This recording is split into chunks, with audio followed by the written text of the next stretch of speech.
Raúl, buenos días, ¿cómo estás? Muy bien, César. ¿Tú cómo estás? Bien, bien. Sí, César, tal como habíamos estado comentando hace un momento, vamos a hablar primero sobre la fiscalía, vamos a hablar un poco sobre lo que para mí es un lobo vestido de oveja, que es Rafael Belaúnde, y empezamos con el tema de la fiscalía. Por favor, sí.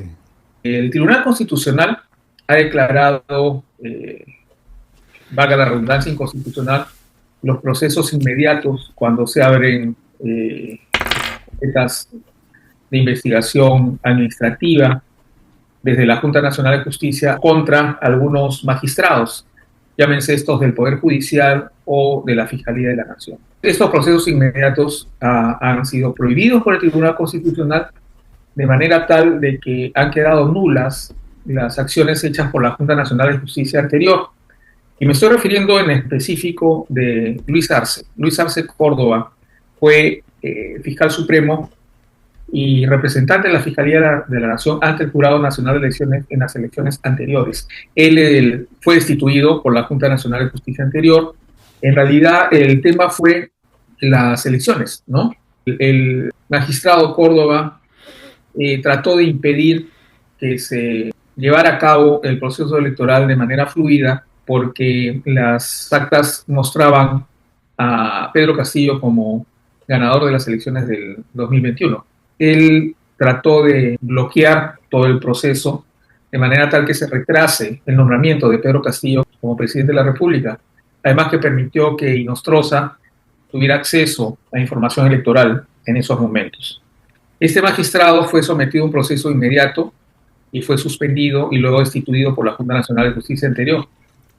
Como repito, este Tribunal Constitucional ha declarado nulo ese tipo de procesos administrativos y es por eso que la Junta Nacional de Justicia está acatando una orden del Poder Judicial inmediatamente, ¿no? Para reponer a Luis Arce Córdoba. En este escenario, ¿qué es lo que ha pasado hace algunos días? Se ha abierto también un nuevo proceso de concurso para nombrar a fiscales supremos. Y la Junta Nacional de Justicia, oh sorpresa, declaró nulo el proceso y ninguno aprobó el examen. Entonces, esa es la manera por la cual Luis Arce está regresando a la Fiscalía de la Nación, porque la plaza no ha sido ocupada a través del concurso que inició la Junta Nacional de Justicia. Todos fueron desaprobados y eso haría pensar de, uy, la valla está alta, pero no es así. El tema es que le estaban separando el espacio para que Luis Arce regrese. Entonces, Luis Arce está ahora en la Fiscalía de la Nación como miembro de la Junta de Fiscales Supremos que van a decidir o van a manejar las riendas de la Fiscalía de la Nación. Es importante decir en esta noticia también, se destaca de que la doctora Adela Espinosa ha sido inhabilitada, pero no ha sido destituida aún. Entonces, así como está favoreciendo el ingreso de Luis Arce y también el ingreso de Tomás Gálvez a la Fiscalía de la Nación por haberse declarado nulos esos procesos inmediatos de suspensión y luego destitución, la Junta Nacional de Justicia actual no puede destituir todavía a Adela Espinosa porque tienen que cumplirse los plazos de un proceso, digamos, ordinario de destitución. Esto toma meses. Entonces, no va a poder ser ocupada su plaza por el momento. Sin embargo, como te estaba comentando también hace un momento, César, Pedro Sánchez está por jubilarse. Esa plaza sí va a tener que ser ocupada. Y todo apunta a que la plaza que va a ser ocupada va a ser por Rodríguez Montesa. Entonces, recordemos quiénes son estos tres magistrados. Los tres están involucrados en actos de corrupción con César Inostroza. Es decir, son parte de la investigación de los cuellos blancos del puerto. Tomás Gálvez en el tema de tráfico de influencias, igual Luis Arce, que le decía a Inostroza que juntos somos dinamita, y Rodríguez Montesa también metido en el tema. Les dio la información a todo este grupo mafioso de que estaban siendo intervenidos telefónicamente. Todas esas personas están regresando a la Fiscalía de la Nación.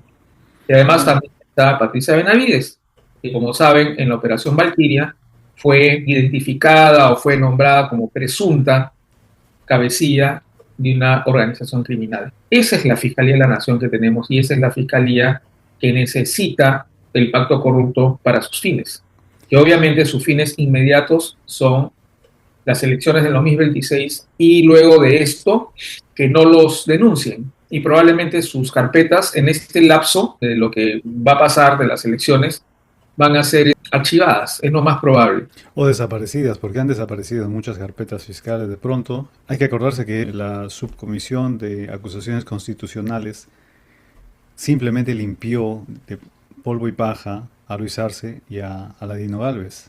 Así es.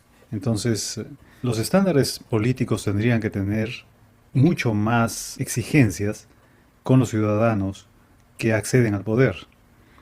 Y entre ellos, por supuesto, aquellos que están vinculados al poder directamente, como la Fiscalía de la Nación, o el Tribunal Constitucional, o la Junta Nacional de Justicia, porque querámoslo o no, en este momento son el engranaje por el cual mucha gente en el Congreso, o la mayoría en el Congreso, fía la posibilidad de ser inmune a acusaciones fiscales o incluso aspirar al Senado o a la Cámara de Diputados, aunque la mayoría creo que quiere aspirar al Senado porque el Senado es el que va a concentrar el poder efectivo en el próximo año. ¿Por qué la hazaña contra Delia Espinosa? Porque hay muchos comentarios que hablan de ella como la Rojimia o como tú has mencionado, la Rojeta, que no es nada agradable de escuchar. Pues ella accede a la Fiscalía de la Nación y en enero del 2025 presenta una denuncia constitucional ante el Congreso contra 11 congresistas. Recordemos que se debía a que los parlamentarios acusados habrían aprobado una ley que permitía que pensionistas de las Fuerzas Armadas y de la Policía Nacional cobren a la vez una pensión y una remuneración del Estado, es decir, un doble sueldo, ¿no? Y estos congresistas, para no olvidarlos, los tengo acá, eran José Williams, Jorge Montoya, que en la defensa que hizo para la destitución de Delia Espinosa fue abiertamente enfático en que no se podía permitir que esa mujer esté investigando a los congresistas. En fin, Jorge Montoya, Alfredo Surín, Roberto Quiabra, José Cueto, Hamlet Echevarría, Américo González, Patricia Juárez, Juan Carlos Lizarzaburu, Edwin Martínez y Lucinda Vázquez. Allí empieza la inquina que estos congresistas y por supuesto quienes los apoyaban y los siguen apoyando manifestaron contra Delia Espinosa, ¿no? Es decir, ahí está una de las tantas causas por las cuales Delia Espinosa fue pintada como una abusiva en el poder. Según el informe del 2025, la Fiscalía de la Nación reporta que 67 de los 130 congresistas estaban siendo investigados. Algunos dicen que son más, ¿no? 80, en fin, porque todavía, y ese es el otro problema, no hay una clara transparencia de todos estos procesos. Y allí es donde el Congreso también echó mano, ¿verdad? Porque una cosa importante en el desarrollo de cualquier proceso democrático es la información. Que nosotros los ciudadanos comunes y corrientes estemos bien informados de lo que está sucediendo en la política, qué es lo que hace el presidente, qué es lo que están haciendo los congresistas, cuáles son los procesos fiscales que están siendo llevados a cabo, por qué podría ser acusado un congresista, cuáles son los cargos. Por ejemplo, se han acumulado más de 729 denuncias contra los congresistas, ¿no? O sea, es casi como 5 denuncias por cada congresista investigado. Y vamos a mencionar algunos para no olvidarlos, ¿no? El congresista con más carpetas fiscales suman decenas, con investigaciones por corrupción, tráfico de influencias, abuso de autoridad, falsificación de documentos, delitos contra la fe pública. Es Luis Picón Quedo, de la bancada Podemos Perú. Con esa bancada y con ese nombre, Podemos Perú, bueno. Luego sigue Raúl Guamán, de la Fuerza Popular, que tiene decenas de denuncias fiscales, por corrupción, por supuesto, o con marcaje, incluso. El asunto de los alimentos pasados. En fin, está Eduardo Salguana, de Alianza para el Progreso, Está Patricia Juárez, de Fuerza Popular, también vinculada al doble sueldo, ¿no? Mucho sueldo también. Y otros procesos relacionados con sus ingresos. Está, por supuesto, Valdemar Cerrón, por tráfico de influencias. Entonces, imagínense, tenemos una lista enorme de congresistas que están siendo investigados y que no quieren ser investigados, obviamente. Entonces, no se necesita ser genial para decir, bueno, si hay esta relación entre las acusaciones fiscales, las carpetas abiertas contra los congresistas y la inquina con la cual inhabilitaron a Adela Espinosa, pues está clarísimo que estamos frente a un proceso de abuso de autoridad completa, ¿no? Bueno, yo quisiera comentar dos cosas en relación a eso. Primero, que esa información que tienes, podemos acceder todos a ella con el QR que mostró el abogado de Espinosa en su intervención en el Congreso de la República en defensa de los derechos de la magistrada. Hay pues una cantidad enorme de denuncias y de carpetas fiscales abiertas, y más de una por, como bien has comentado, algunos congresistas, ¿no? A veces 3, 4, 5 carpetas en una sola persona. Beli Espinosa va a solicitar un amparo, ya lo ha dicho públicamente. Sin embargo, a raíz de lo que pasó con Zoraida Ábalos, el Congreso ha modificado la ley de manera tal que el amparo o la medida cautelar solamente puede ser efectiva en segunda instancia. Es decir, no puede haber medidas cautelares inmediatas, como lo que ha pasado en el caso de Zoraida Ábalos, que la verdad que tampoco fue inmediata, fue un proceso muy largo, ¿no? Casi alrededor de un año después de que fue inhabilitada, la doctora pudo acceder al amparo. Y también la Corte Suprema pues archivó todas las denuncias penales que tenían en su contra. Entonces eso es un proceso un poco largo. Eso es por un lado. Por otro lado, acabo de leer hace un momento, enterándome un poco de cómo va la denuncia hecha por Beli Espinosa antes que fuera suspendida por la Junta Nacional de Justicia, en relación a que se cancele la inscripción en el registro de organizaciones políticas en el Jurado Nacional de Elecciones. Me refiero a Fuerza Popular. Han presentado ante la Corte Suprema, esto no es a instancias menores, sino ante la Corte Suprema, pruebas, indicios, yo diría más que indicios, pruebas, ¿no?, de cómo se ha comportado Fuerza Popular en el transcurso del tiempo como partido político. Entonces, lo que se denuncia es prácticamente lo mismo que ha pasado, es decir, los argumentos son muy parecidos a los que se usaron para cancelar la inscripción en el padrón electoral del Partido de Unidad Humana. Son muy parecidas las causas.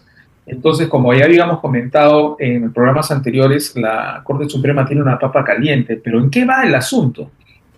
En octubre de este año, al finales de octubre, es decir, hace algo más de un mes, la Corte Suprema envió una comunicación al Partido Fuerza Popular para que haga sus descargos, ¿no?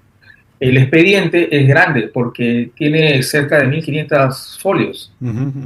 La denuncia no es una denuncia antojadiza y que ha sido hecha previa a la suspensión como un tema de venganza. Ha tomado meses para elaborar ese expediente de parte de la doctora Espinosa y del equipo que la ayudó en elaborarlo. No ha sido ella sola, ha sido un equipo de fiscales que está investigando todo lo que ha hecho por la pestilencia, la obstrucción a la justicia, los movimientos, digamos, bajo la mesa que se hacían por una serie de circunstancias en el Congreso, básicamente por violencia del partido Fuerza Popular hacia sus opositores, ¿no?, a través de sus brazos armados, digamos, públicos, que ya todos conocemos, que es la resistencia, los insurgentes y todo este grupo de fascistas que tratan de enlodar a las personas insultándolas, tirándoles incluso hasta excremento en el local de reporteros. Entonces, eso está caminando. No hay apelación posible al respecto. Es decir, esto no puede ser llevado a otra instancia. Lo que decía la Corte Suprema es definitiva. ¿Qué acción tomará? Bueno, Hay mucha, ¿cómo te puedo decir, César? No hay mucha expectativa para algunos de que la Corte Suprema haga lo mismo que se hizo con el partido Antauro Humala. Sin Mm, embargo, vamos a ver, porque los argumentos que se están presentando con respecto a Fuerza Popular son muchísimo más contundentes que los que se presentaron en relación al partido Antauro Humala. Así es que ese es un tema que también está caminando muy lentamente, pero la decisión de la Corte Suprema podría ser antes de las elecciones, es decir, la decisión definitiva. En un programa de Rosa María Palacios hizo el cálculo bueno, un programa ya de hace semanas, ¿no? Hizo el cálculo de lo que podía durar este proceso y probablemente se sentencie antes de las elecciones y podría, en la puerta del horno, quemarse el pastel. ¿Mm? Obviamente eso causaría un revuelo, pues, eh, sin precedentes en los procesos electorales, que eso se haga tan cercano al día de la mm, votación. ujú, ujú. Usualmente eso se hace en calendario, es decir, cuando se hacen tachas o se hacen denuncias, el Jurado Nacional de Elecciones las valora y toma su decisión, pero eso sería algo inédito. ¿Qué cosa haría el Jurado de Elecciones? Esa es otra cosa, ¿no? Porque ya vemos el conflicto que hay entre el Poder Judicial y la organización política que insiste en inscribir Duvernay Rodríguez. Entonces, hay una demanda competencial ante el Tribunal Constitucional. El Tribunal Constitucional le dio la razón al Jurado Nacional de Elecciones, pero el Poder Judicial no la va a acatar con los argumentos que ya hemos comentado hace un momento, ¿no? Que no se puede intervenir en el proceso del curso. Así es que la cosa está movida, ¿no? Obviamente esto implica que todo este pacto mafioso esté tratando de trabajar intensamente en neutralizar cualquier tipo de circunstancias que le pueda ser adversa. En la práctica es posible que tengan una medida de rasero para uno y otra para Fuerza Popular, por ejemplo, ¿no? Pero ahí van a dejar insatisfechos a miles de personas que quieren ver un poquito de justicia en el Perú, ¿no? Ujú. Porque eso demostraría que la justicia obviamente no es ciega en términos de que no importa quién se presente, sino que está con un parche en un ojo y el otro bien abierto. Es decir, Pero nada más, ojalá como, que... como, como, como Boluarte dijo que la justicia no podía ser ciega. Dios mío, entendió perfectamente la metáfora. Por eso es bueno, que ha publicado, o le han publicado, no sé, un texto en Infobae, si mal no recuerdo, así. donde todos los periodistas notan su incremento admirable de gramática, de vocabulario, de argumentación, aunque la argumentación gira siempre en torno a sí misma y a lo difícil que ha sido, pobre ella, gobernar dentro de los cánones democráticos sin tener ningún apoyo, como si todos fuéramos ahí sí ciegos y tontos, como para no saber que el Congreso no solamente la apoyaba, ¿no? Sino la mantenía en el poder. Ujú.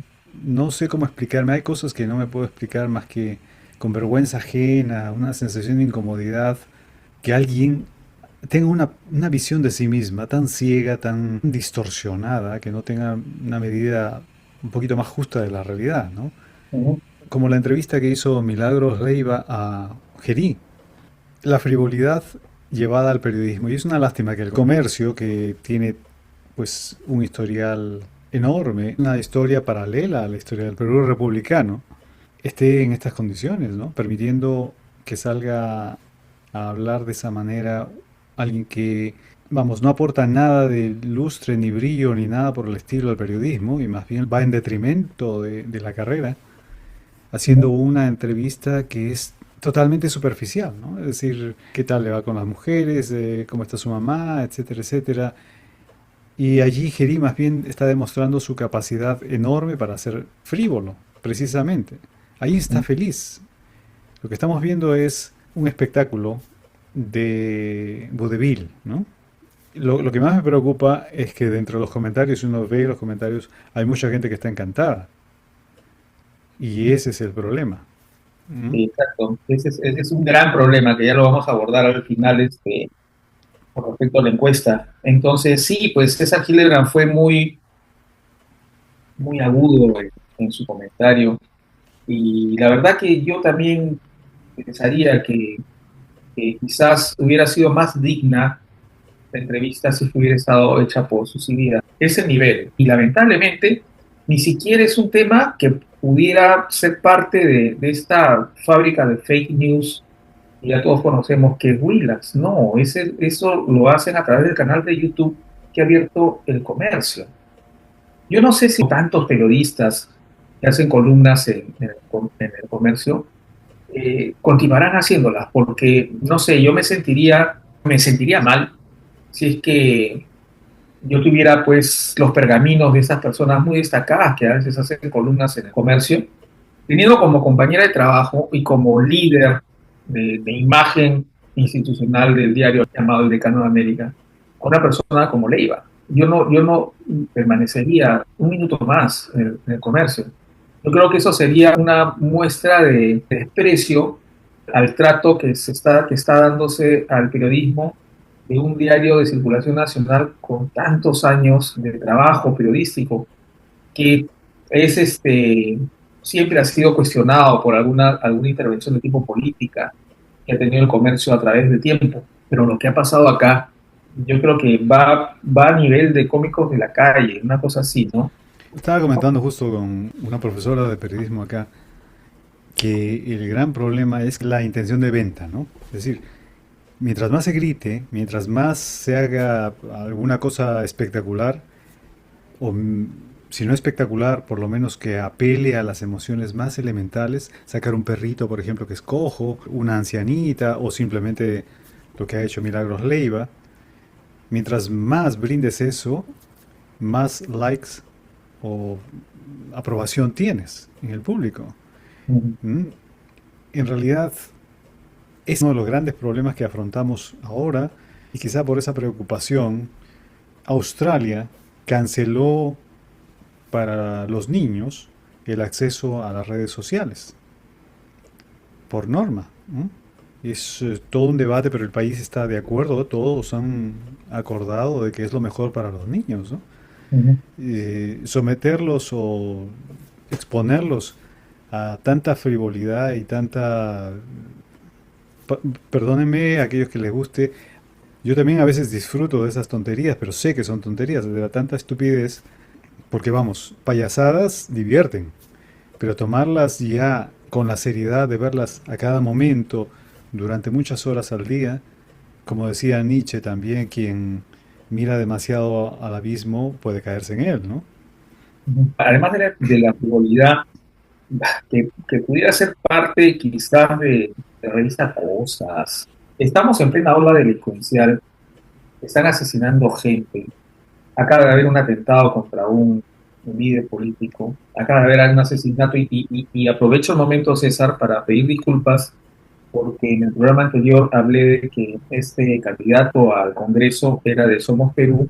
Me refiero al candidato del norte que fue asesinado, no era de Somos Perú, sino de Juntos por el Perú, Ujú. del partido de izquierda. Bueno, y se habla de eso, no sé, de la señora o señorita, no sé, si va a ir a comer o no con ella, y qué le parece, si la conoce o no lo conoce, han tenido algo. Dios mío. Y entonces, es como que si uno, al costado de un féretro, contar un chiste, una de esas cosas, ¿no? Entonces, ¿Qué se hace? ¿Ah? ¿Qué se hace? Pero incluso eso es distinto, porque una cosa es estar al lado de un féretro y contar un chiste, porque si has sido invitado, salvo que te hayas colado, pero ¿quién se cuela a un... por el ah, café, de repente. por el café o por el pisco? Claro. Pero algo que está sucediendo todos los días y que tiene que ver con asesinatos, crímenes, es otra cosa, es una dimensión muy, muy diferente, un impacto distinto. Y no estamos viendo en realidad ni ola, ni cosas, ni nada por el estilo, sino estamos viendo a los cómicos de la calle. Ese Ujú. es distinto, ¿no? Ese es una chabacanería que, que puede ser divertida, pero a un nivel muy elemental, pero llevado al periodismo amparado por el decano de uno de los decanos de América y luego delante de un señor que está como presidente de la República de un país, ya eso es haber degradado completamente todos los estándares de periodismo, ¿no? Así es. Bueno, César, en la siguiente parte estaremos comentando sobre los homicidios de ovejas, ¿no? Y dar Sí. un comentario sobre el personaje de la semana que ha sido entrevistado y ha sido mediática la situación lamentable, dicho sea de paso, por la que pasó con el atentado contra su vida. Entonces, que también es importante destacar, antes de empezar a hablar sobre eso, César, la diferencia que se ha tenido desde el punto de vista de los medios de comunicación abierta en relación a lo que le ha pasado a Rafael Belaúnde, que fue un atentado contra su vida, y el asesinato de este candidato a la presidencia de Juntos por el Perú. O sea, la cobertura con respecto a lo que pasó, que ha sido un asesinato, no ha sido un atentado, ha sido poquísima. Y esto, bueno, en plena campaña electoral nos muestra que no todos los candidatos son iguales. Entonces hay algunos que podrían tener una consideración de la mediática que podría vender un poco más. La vida es igual para cualquiera. Finalmente uno nace y muere de la misma manera, ¿no? Entonces yo creo que es una absoluta falta de respeto manejar la noticia de esa manera. Si me permites, Raúl, voy a pasar un video en donde se habla precisamente de lo que tú has mencionado.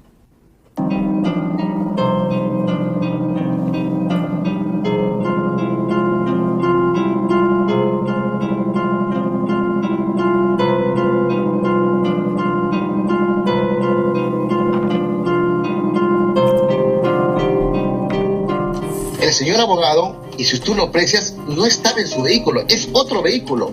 No es el vehículo como el que tenemos allá, balas directamente a matar, directamente al carro. Pero este solamente ha sido al cuerpo. Y en el video que nosotros, las investigaciones que estamos haciendo, se aprecia que este abogado conocía a su victimario, lo conocía. Entonces, este ha sido un ajuste de cuentas porque la gente que tornaba posiblemente había un acto de extorsión a otra persona. ¡Justicia para Pesci! ¡Justicia para Pesci! El verdadero delincuente es el que lo mandó a matar y él sabe bien quién ha sido. Así que da la cara. Desgraciado, mataste a un padre que has dejado muertos a los demás niños.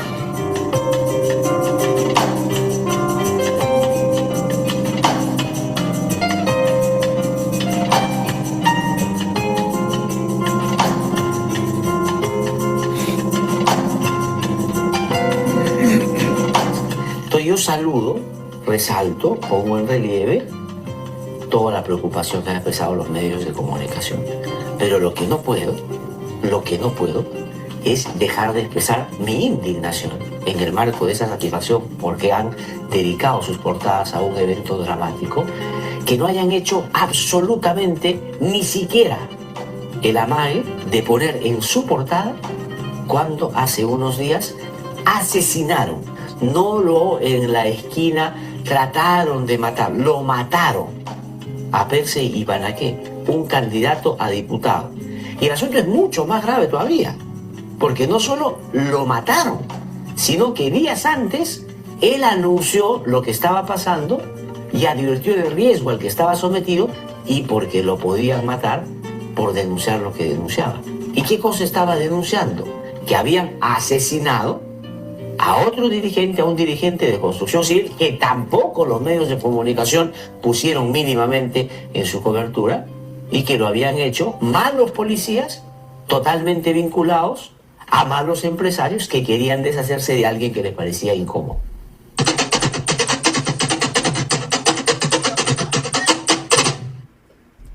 Bueno, ahí hemos visto las diferencias que existen en las coberturas periodísticas, pero además creo que hay que resaltar con qué énfasis el jefe de la policía de esa zona habla de un ajuste de cuentas cuando este candidato Ibanaque, Percy Ibanaque, había denunciado otro crimen y que vinculaba a la policía.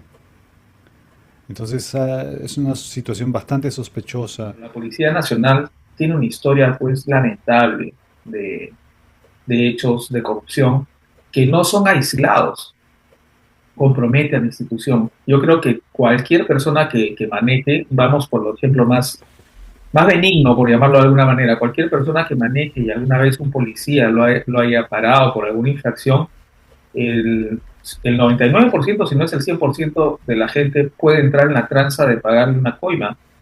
Y esto también involucra al comisario que está esperando que del fruto, estoy llamando de alguna manera, del trabajo del policía del día, también sea recompensado, sino más. En este gobierno cuestionado, creo que con justa razón, han destituido cerca de 600 policías por corrupción. Eso no es poco, pues. Y eso de lo que han hecho. No sabemos cuántos más puedan quedar por el hecho de tener alguna relación con el poder actualmente y son inamovibles. ¿Mm?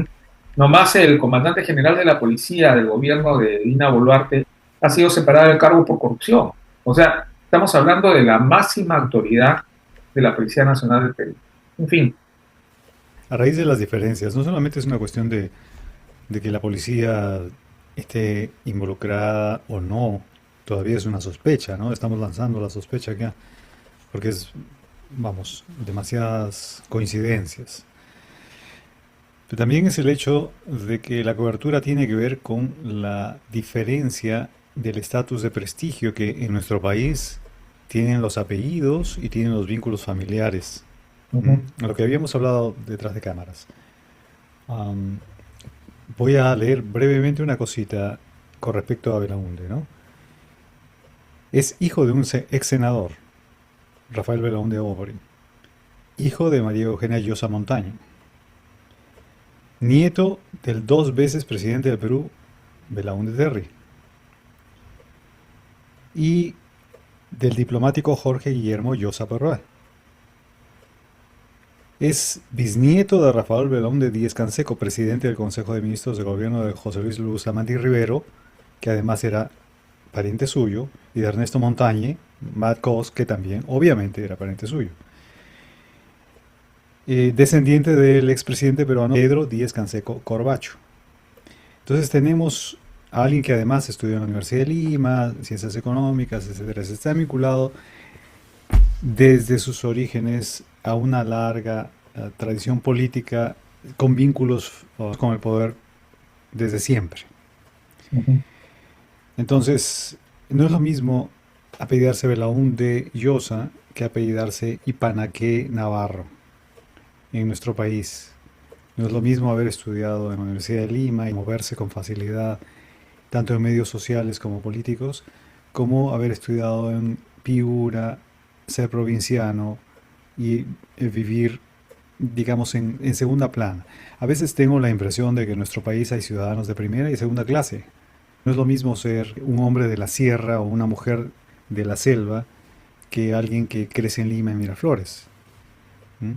Entonces, de entrada ya no se aborda de la misma manera a dos personajes vinculados a la política y que deberían tener la cobertura de la misma manera, por supuesto. Pero, y este es, entre paréntesis, ¿cuál es el defecto de la meritocracia?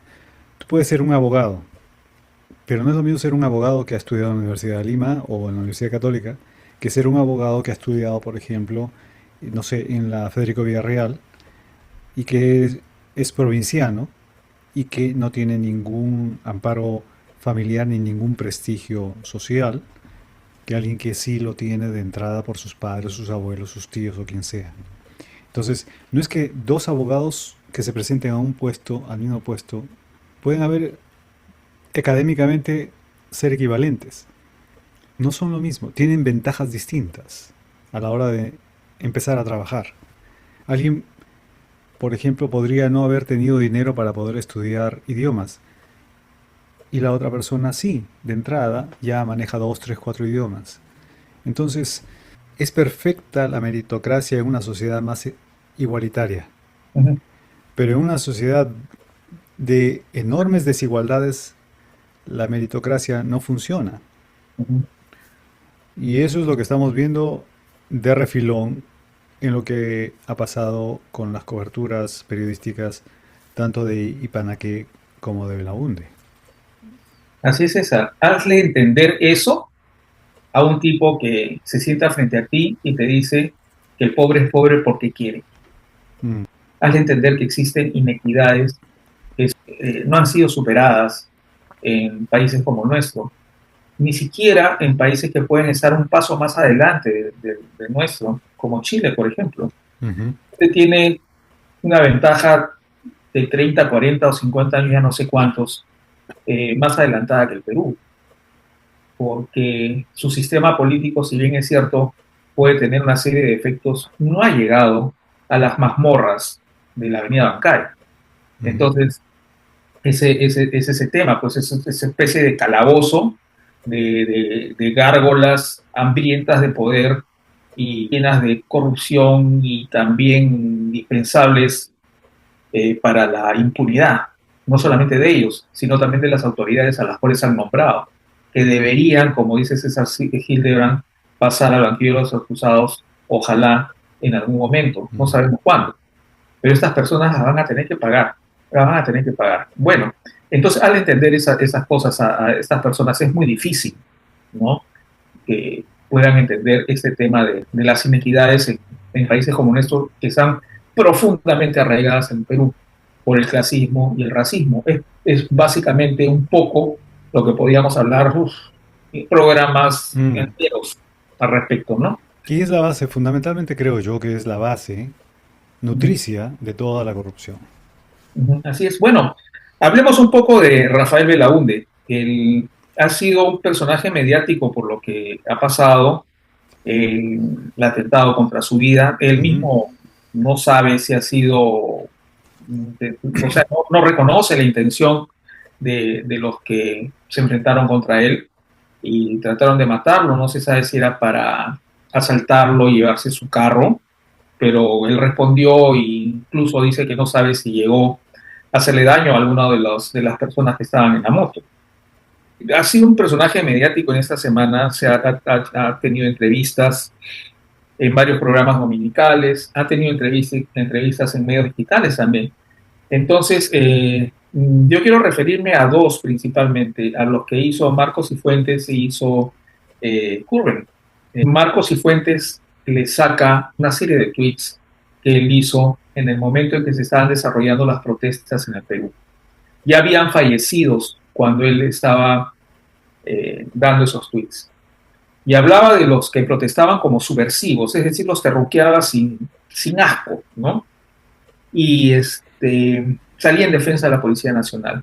Entonces, cuando le saca esos tweets a Marcos Cifuentes, él dice de que lo estaba haciendo porque se estaba refiriendo a los violentos, a los que estaban lanzando cócteles Molotov y explosivos a las comisarías y a las fiscalías, se está refiriendo a esos. Bueno, como te dije hace algún momento, César, ya habían fallecidos. Entonces yo me pregunto, ¿qué cosa puedes esperar de una población donde el Estado jamás se ha interesado por ellos y le matan injustamente a un familiar? ¿Cómo van a reaccionar? Entonces es como lo que ha pasado en una de las últimas protestas que ha habido en la Avenida Bancay cuando falleció este chico, el músico de rap, ¿no? La policía tenía pensado hacer desde antes de que sucedieran las cosas lo que finalmente sucedió. Encajonó las calles de la Avenida Bancay y una marcha pacífica la convirtió en violenta porque los gaseó.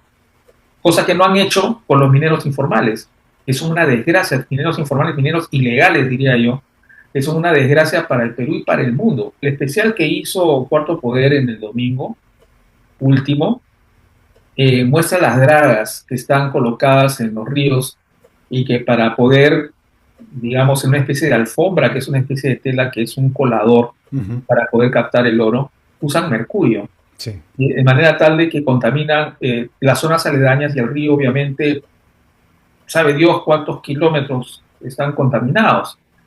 Entonces, ¿qué tipo de personas son las que manejan eso? No sabemos, en realidad es muy difícil, como te digo, una línea muy delgada para definir este es ilegal o este es informal, ¿no? En gran parte también, yo creo que tiene que ver con la inmediatez, ¿no? sea, yo quiero sacar dinero como sea ahora, en este momento, sin pensar en las consecuencias. No le importa que envenene todo, porque Mm, no hay una conciencia ética que guíe la conducta del individuo. O ujú. esa conciencia ética es muy floja, funciona aquí, pero no funciona allá, dependiendo de las circunstancias. ¿No? Entonces Ya, yo no estoy tratando de, mira, la palabra justificar o justificación no solamente tiene que ver con el hecho de probar la inocencia o tratar de intentar de probar cierta inocencia, sino tratar de probar algo con razones convincentes o con testigos. Ahora, por ujú, ejemplo, lo que tú has hablado de los asesinados en las protestas, ¿no? Tú puedes decir, pero están tirando piedras o bombas caseras Molotov, ¿no? Uno puede justificar eso desde la primera acepción, sí, claro que sí. Es decir, tratar de explicar y decir por qué ha sucedido esto y, vamos, importa el contexto. Y otra cosa, ¿no? No es lo mismo enfrentarse a alguien que tiene cascos, protección, escudos y armas de fuego ujú. que hacerlo con unas piedras o unos palos. Es muy fácil enlodar a las personas que irritadas, completamente frustradas por tantas promesas falsas, mentiras de parte del gobierno y de las autoridades locales, que esa irritación las conduzca a cierto tipo de violencia, ¿verdad? A una protesta totalmente salida de mesura. Ujú, Pero eso es explicable, pues. Es totalmente comprensible en el ujú. contexto. Así es, ese es el tema. Podríamos hablar como Sí. compartir mi columna de Facebook de esta mañana el tema de la Revolución Francesa, ¿no? Yo no creo que ningún político actualmente pueda hablar que la Revolución Francesa fue conducida por terroristas o, qué sé yo, por comunistas. La Revolución Francesa cambió el mundo, ¿no? Y fue un pueblo en contra de la monarquía que marcaba pues niveles de una inequidad pues tremenda, ¿no? Donde la gente probablemente incluso se moría de hambre. Una de las tantas enseñanzas que nos puede dejar la Revolución Francesa es que los estallidos sociales pueden ser extremos, violentos, sangrientos y que terminan cambiando las estructuras no completamente, ¿eh? Dicho sea de paso, lentamente a lo largo del tiempo. Ujú, La enseñanza debería ser al menos, ¿queremos llegar a eso? ujú. ¿No sería más inteligente para cualquier político atender un poco más las demandas o las necesidades de las poblaciones que están bajo su administración? ¿Mm? Ujú. Lo que le pasó al rey de Francia le pasó por lo que tú acabas de decir, ¿no? Es decir, una indiferencia. La clase política aristocrática estaba viviendo en un limbo y a pesar de que habían tantos síntomas y reclamos ya desde mucho antes del estallido, no les hacía caso porque estaban en la técnica del avestruz, ¿no? No Ujú. querían ver, no querían escuchar. Así es, bueno, regresemos al tema que nos Sí, lo convoca, siento. César, ¿no? Rafael Belaúnde.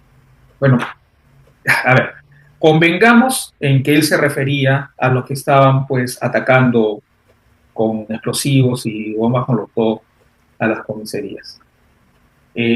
Aceptemos que él estaba defendiendo a la policía porque la policía tenía que defenderse de alguna manera. Aunque llegó al extremo de que la policía tenía que usar sus armas de fuego. El uso de bombas molotov y de artefactos explosivos en Europa no es infrecuente y la policía no los mata, Ujú. ¿no? La policía los atrapa y los procesa, ¿no? Pero bueno, en fin, hasta ese extremo llegó. Pero no dijo nada absolutamente de las muertes, habiendo ya sucedido las muertes, habiendo ya emitido un informe la Comisión Interamericana de Derechos Humanos, había emitido un informe Human Rights Watch, había emitido un informe National Washington Post, había emitido varios, digamos, eh, varias empresas periodísticas de prestigio del mundo de lo que estaba pasando. Habían asesinado a las personas hasta que además salió el extraordinario documento que elaboró IDL Reporteros con respecto a lo que había pasado en Ayacucho, donde se mostraba sin dudas que estos habían sido ajusticiamientos extrajudiciales, sin ningún motivo, ¿no? Donde las personas no habían ni siquiera participado en las protestas, como el chico que estaba ayudando a una persona herida, estudiante de medicina, interno de medicina, como la chica que iba a ir a darle de comer a una reserva de animales a los cuales ella le dedicaba su tiempo, a este señor que salió de la puerta de su casa para atender también otro herido, o a este chico que estaba limpiando lápidas en el cementerio, etcétera. Entonces, han sido innumerables las muertes producidas en ese estallido social. Perdóname que te interrumpa solamente un momento. ¿Y hay una diferencia entre víctima colateral, por ejemplo, si cae una bomba, ¿no? Dirigida específicamente a un centro de producción de armas, digamos, y si hay, por mala suerte, gente que está caminando por ahí, y bueno, eso puede ser una víctima colateral, que dicho sea de paso también es inaceptable. Pero otra cosa es lo que tú acabas de describir muy bien, ¿no? Gente asesinada directamente y que habla más bien de, yo diría, hasta rencor o simplemente intemperancia de los soldados o de la fuerza policial que intervino allí, que fue capaz de disparar contra personas, ¿no? Sin criterio alguno, porque una cosa es decir, bueno, me equivoqué porque vi que este señor estaba sacando un rifle, y otra cosa es disparar a alguien que está limpiando lápidas o atendiendo a un herido o qué sé yo. Claro que sí. No son accidentes, pues César, No, eso no, está no. demostrado, pues con filmaciones y con documentos incluso, las autopsias muestran que las balas nunca fueron a las piernas, fueron de la cintura para arriba, es decir, con intención de matarlos. Entonces, pero a lo que voy es que en esos momentos Rafael Belaúnde no dijo nada, ¿no? No se le movió un músculo para decir algo en relación a eso. Ahora, ¿qué cosa dice? Dice una estupidez propia de nivel López Aliaga o César Acuña. ¿Tan bajo? Por estúpido, diría, más que por, ¿no? Que debieron hacer una comisión como la de Uchurajay, ¿no? Y la que hizo, pues, Fernando Belaúnde por lo que sucedió con la muerte de esos periodistas, con el terrible asesinato que se hizo con los periodistas. Pero, ¿de qué estamos hablando? Estamos hablando del gobierno de Duarte, donde el Congreso era, porque no es ahora un Congreso, digamos, novedosamente corrupto, ha sido corrupto desde su inicio, hicieron una comisión investigadora que Dina Boluarte, fantoche, ¿no? Pelele de las autoridades que estaban por encima de ella, que era otro poder del Estado, hicieron una comisión. Que se hicieron una comisión cuando, habiendo sucedido eso y habiendo dado las órdenes Otárola y Boluarte para que la policía y el ejército actuara de esa manera, fuera al Congreso diciendo honor y gloria a la policía y al ejército. ¿Qué comisión se iba a hacer, por favor? ¿No? O sea, nos quiere ver la cara de estúpidos. Entonces, ese tipo de personajes, ¿no? Igual Diego Pomareda, que se presenta en estos momentos como un chico muy inteligente, muy digno, que enfrenta a, digamos, a congresistas que están involucrados en actos de corrupción, cuando tampoco dijo nada en esos momentos. Dijo exactamente lo mismo, con ciertos matices, que Rafael Belaúnde, que se tenía que poner orden, ¿no? Y que esto tenía que, no sé, un poco más y mano dura, y el otro Belaúnde decía incluso que las botas sean firmes. Entonces, esos personajes son parte de la ideología que ha movilizado todo este pacto corrupto. No les interesa realmente, en el fondo, que las cosas cambien, ¿no? Porque si les hubiera interesado desde un primer momento, hubieran puesto, pues, una posición frontal contra actos de lesa humanidad, y no lo han hecho. No se han pronunciado en su momento de las leyes de imprescriptibilidad o la ley de amnistía por delitos de lesa humanidad. Ahora sí, ahora que están en campaña hablan, ¿no? Como a Andrés Elderly, que muestra a Mari Carmen llamando a su empleada y después abrazándola pidiéndole su voto. Entonces, eso es lo que está pasando, ¿no? Identifiquemos a las personas eh, claramente, igual que Pedro Cateriano, que habla flores de María Corina Machado, ¿no? Que ha sido invitado y es un honor para él compartir, digamos, este reconocimiento como ser el Premio Nobel de la Paz, que ha quedado, pues, en realidad la premiación ha perdido en esencia lo que debería ser. No es la primera vez, pero esta vez ya es una cosa exagerada. Una persona que está pidiéndole a Trump que invada su país a cambio de darle petróleo. Entonces, obviamente esto no está en defensa de un gobierno ilegítimo de Maduro. Ese tipo es un corrupto y es un dictador, ¿no?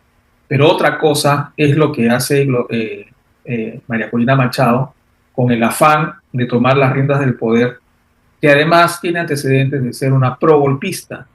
Entonces, acá, como también mencioné en mi columna de Facebook, hay que reconocer a la gente que está vinculada con la corrupción antes y ahora. No pensar solamente en el discurso populista que pueda de repente incandilarnos y ver que, oh, sí, que es una persona que es una buena persona. Él ha sido parte del grupo que asesoró la campaña de Keiko Fujimori. Y como decía, ¿acaso no sabía quién era Keiko Fujimori y qué cosa era su partido? ¿Qué cosa representaba Alberto Fujimori? No sabía quién era, ¿no? Entonces, hay lobos con piel de oveja, pues, ¿no? Y yo pienso que Rafael Belaúnde es uno de ellos. Y lamentablemente Diego Pomareda está yendo con ese partido, ¿no?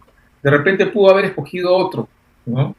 Con una opción liberal que pudiera, pues, alejarlo un poco de un personaje como él, ¿no? Es mi modo de pensar y, bueno. No, lo único que siento es una pena porque se desperdician siempre oportunidades a cada momento, ¿no? No vamos a ser ingenuos de esperar que en un congreso no se negocien cuestiones políticas, ¿m? Entre la izquierda y la derecha, por ejemplo, ¿no? Que parecerían dos grupos irreconciliables, pero a la hora de gobernar un país, a la hora de administrar un país, se tiene que negociar. Pero la negociación, en este caso, la palabra no significa dinero de por medio, o no debería significar, que es como lo han entendido en el Congreso peruano. Significa ceder en algunos puntos para lograr que se discutan al menos leyes en otros aspectos, ¿no? Eso es normal en todas las democracias y en todos los sistemas políticos del mundo. Ese tipo de negociaciones son aceptadas y aceptables. Uh-huh. Pero la negociación en el Perú tiene tintes de corrupción debido a la intervención de enriquecimiento ilícito o directamente de pago de dinero, ¿no? Entonces hay una diferencia ahí. Y terminando con lo de Pomareda, lamento mucho pues que esté vinculado con este tipo de discursos que tienen que ver con dobleces, ¿no? Creo que finalizando el programa, César, no visen su voto. No visen su voto, porque la contabilización de los votos válidos va a determinar cuál es la valla. Me explico. Si ustedes tienen 100 votantes y la valla es 5%, pues los partidos van a necesitar 5 votos a su favor para poder pasar la valla y tener representación en el Congreso.